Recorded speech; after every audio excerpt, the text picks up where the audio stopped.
the first thing that happens before they officially report for practice is the conditioning test. That's usually like the funniest comedy show because you see the guys that took it seriously when you have those 6 weeks between the last OTA and or the long camp and then the reporting day, and you see the guys that decide to go on vacation and fatten up a little bit, and you see guys, you start talking to them, they start going on crash diets to try and lose weight like the week before, and you know it's going to be bad. and it's like the conditioning test is always at like high noon on the turf, and you've been working out when it was warm, when it was convenient, and you get out there, you see guys sweating like Patrick Ewing in the fourth quarter, and it's like, oh, this ain't going to be good, man. He ain't going to make it. Like I said, the funniest thing I ever seen, I had a teammate get carried out in a wheelbarrow. Oh, my God. Yeah, they discarded him like trash, too.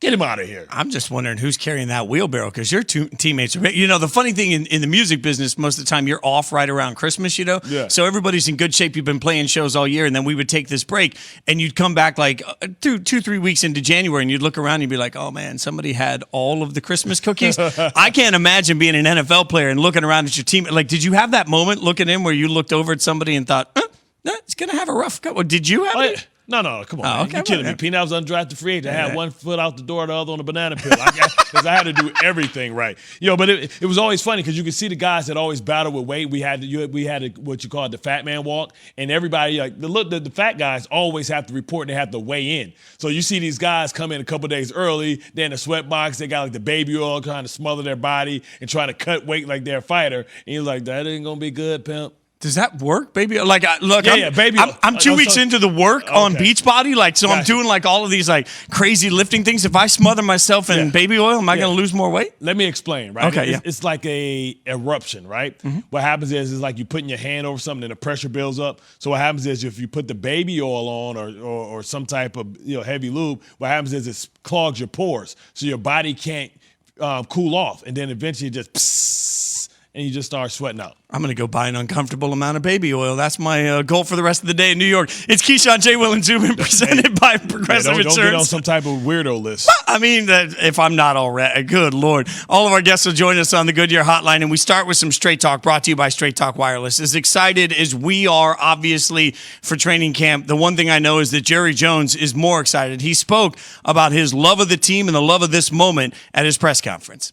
I'd do anything known to man to get in a Super Bowl. That's a fact. But the thing that means the most to me and I care about, and I could probably be anywhere in the world I want to be right now. I want to be here with our team. Come on, Captain Obvious. You're a billionaire. Of course you can be anywhere you want to be. Like, stop it. And you want to do anything to win? Give me your yacht. No, but I mean, I would take the yacht. Well, I didn't say everything. Do you? He thinks my name's Raymond, by the way.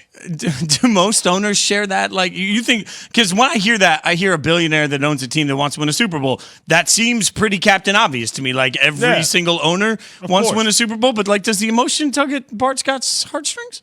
No, I mean, listen, look, Jerry's seeing his mortality, right? And he understands he's only got a couple more bites at the apple. Like, he wanted Kyle Pitts so bad, and they forced him to be disciplined, and they've done that, right? Because he would have drafted Johnny Manziel. So this team is ready for a comeback. I think last year was a bit early with McCarthy and Mike Nolan. We know that experiment didn't work out. But they have a legitimate chance. I wouldn't say they have a great chance of being a Super Bowl contender this year, but they can make strides to hopefully in the next couple of years. Usually when a new coach comes in, a new regime comes in, they tell them, okay, 5 years, we want a title, right? That was the deadline that Steve Bisciotti put on Harbaugh when he got in there. That was the plan, and he was a year ahead. But the problem is the Cowboys usually always cowboy, because you talk about an organization that gets more credit and more respect that hasn't did or accomplished anything in the last decade.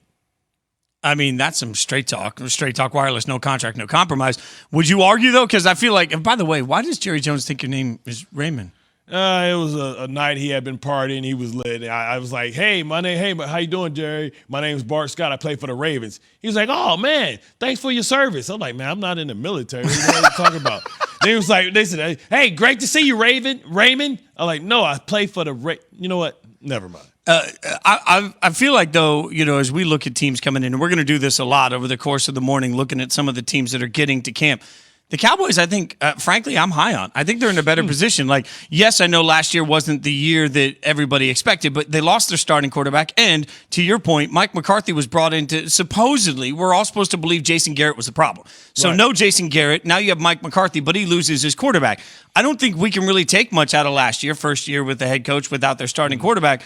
This year is really the proof positive for me, but it's still an incredibly talented roster. And I think that Dak comes back healthy. They should put themselves into the playoffs conversation. Yeah, of course. I mean, listen, this team is not. It's never been a talent acquisition or player acquisition problem there. It's been sometimes Dallas players feel emboldened to think that they're better than what they are because they have the star. Doesn't make you a good football player. You have to come together. You got to have some grit. You got to have some toughness. And, like they say, attitude reflects leadership. Well, the attitude that they brought in there is Dan Quinn. He has a high standard of excellence on the defensive side, which is where they need to help because it's not from a talent standpoint. Like I said before, they have probably just as much talent, if not more, on that defensive side of the ball. When I look at that personnel and with all the coordinators that I have been with, well, it's funny, oddly enough, because Mike Nolan was my first coordinator, and he couldn't make chicken salad out of nothing, right? But Rex would take a defense personnel like that. They have two legitimate pass rushers in Gregory and Lawrence. They have three.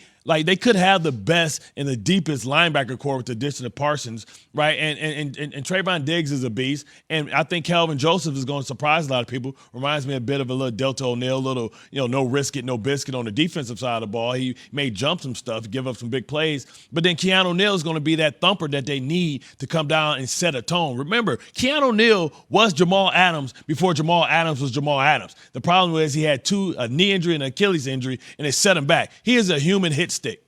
It's Key, J, and Z on ESPN Radio. Bart Scott, Jason Fitz. So we want to ask you guys to, Keyshawn, J, Will, and Zubin. I just went Key, J, and Z. I know when they remix. I mean, I thought it was KJZ, Key, J-Z. Well, see, Key wanted to have his own names. This is a great conversation. I've had this conversation internally a ton of times because I could see KJ and Z and I could see Key, J, and Z because it's J, Will. So, we can go either way. But you can tweet at Key, J, and Z. You can also tweet Bart Scott 57, Jason Fitz. It's first day of school. Everybody, first day of school. You got people you're looking forward to seeing you haven't seen all summer. We want to know who you're super excited to see as we get into training camp. Is there somebody that stands out to you, a couple of players that you're super pumped to see? Well, everybody knows, right? I'm a diehard Lions fan. Grew up idolizing Barry Sanders. And that organization has held more great players hostage than any other organization I've ever talked about, ever seen, right? You think about Calvin Johnson, you think about Barry Sanders, and now I'm thinking about Matthew Stafford, who finally got his freedom papers. He got released from the hole, and now he's out there in Los Angeles, and I know he took a hit with Cam Akers going down, but I think the world is going to witness his greatness, just how great of a quarterback he is, and he's going to be put in an opportunity with a real team, with a real coach, with a real organization, with a team that has the best defense in the league, and he's going to have an opportunity to play easy football, not put it all on his broad shoulders. We'll give you some more players we're looking forward to. I'm obviously going to throw in Raiders as often as possible. Everybody knows that. So Henry Ruggs, we'll go with Henry Ruggs. Look, that's an easy solution for me. Just see what he can do to step up. We'll break down everything you need to know about camp throughout the course of the morning. Remember, you can tweet us at BartScott57, at Jason Fitz, at Key, J, and Z. Easy. You can also call us, 888-SAY-ESPN, 888-729-3776. Who are you most looking forward to seeing in the NFL? We'll get some of your calls mixed in throughout